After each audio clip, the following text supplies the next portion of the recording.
அனைவருக்கும் வணக்கம். சென்னை உள்ளிட்ட 4 மாவட்டங்களில் மக்கள் உஷார். 2 நாட்கள் மக்களை உஷாராக சொல்லியிருக்காங்க. வானிலை ஆய்வு மையம் கொடுத்த அப்டேட் இதை பற்றி தான் ப்ரீஃபாக பார்க்க போகிறோம். அண்ட் நம்மளோட சேனலுக்கு இப்போ தான் வந்திருக்கீங்கன்னா மறக்காமல் சப்ஸ்கிரைப் பண்ணிக்கோங்க. பக்கத்தில் இருக்க பெல் ஐகானை கிளிக் பண்ணி ஆல்ரெடி பண்ணிக்கோங்க.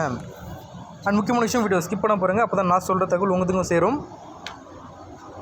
தென்மேற்கு வங்கக்கடல் மற்றும் அதையொட்டிய இலங்கை பகுதிகளில் நிலவிய ஒரு காற்றழுத்த தாழ்வு பகுதி குமரிக்கடல் மற்றும் அதையொட்டிய பகுதிகளுக்கு நகர்ந்துள்ளதாக ஒரு வாய்ப்பு தெரிவிச்சிருக்காங்க. இதன் காரணமாக மயிலாடுதுறை, கடலூர் மாவட்டங்களில் ஓரிரு இடங்களிலும் இன்றும் நாளையும் பலத்த மழை வாய்ப்புள்ளதாக சொல்லியிருக்காங்க. இதனால் 2 நாட்களுக்கும் மயிலாடுதுறை, கடலூர் மாவட்டங்களுக்கு மஞ்சள் எச்சரிக்கை விடப்பட்டிருக்காங்க. அதாவது பார்த்திங்கன்னா எல்லோ அலர்ட் விடப்பட்டிருக்காங்க.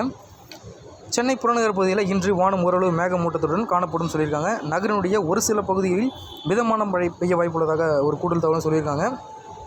இதற்கு அடுத்தபடியாக பார்த்திங்கன்னா தென்கிழக்கு வங்கக்கடல் பகுதியில் வருகிற 22ஆம் தேதி பார்த்திங்கன்னா ஒரு காற்றழுத்த தாழ்வு பகுதி உருவாகக்கூடும் சொல்லியிருக்காங்க. இது அதற்கு அடுத்தபடியாக பார்த்திங்கன்னா 48 மணி நேரத்தில் மேற்கு வடமேற்கு திசையில் நகருது, மேலும் ஒரு வலுப்பெறும் அப்படின்ட்டு ஒரு கூடுதல் தகவல் சொல்லியிருக்காங்க. ஸோ வருகிற 23ஆம் தேதி பார்த்திங்கன்னா திருவள்ளூர், காஞ்சிபுரம், சென்னை, செங்கல்பட்டு, விழுப்புரம், கடலூர், மயிலாடுதுறை, நாகப்பட்டினம், திருவாரூர், தஞ்சாவூர், புதுக்கோட்டை, ராமநாதபுரம், தூத்துக்குடி, திருநெல்வேலி, கன்னியாகுமரி மாவட்டங்களில் ஓரிரு இடங்களில் கனமழை பெய்ய வாய்ப்புள்ளதாக ஒரு கூடுதல் தகவலை சொல்லியிருக்காங்க. இது போன்ற மழை பற்றிய, வானிலை பற்றிய கூடுதல் தகவலை உடனுக்குடன் துல்லியமாக தெரிஞ்சுக்கொள்ளணும்னா நம்மளோட சேனலை சப்ஸ்கிரைப் பண்ணி வச்சுக்கோங்க. நன்றி, வணக்கம்.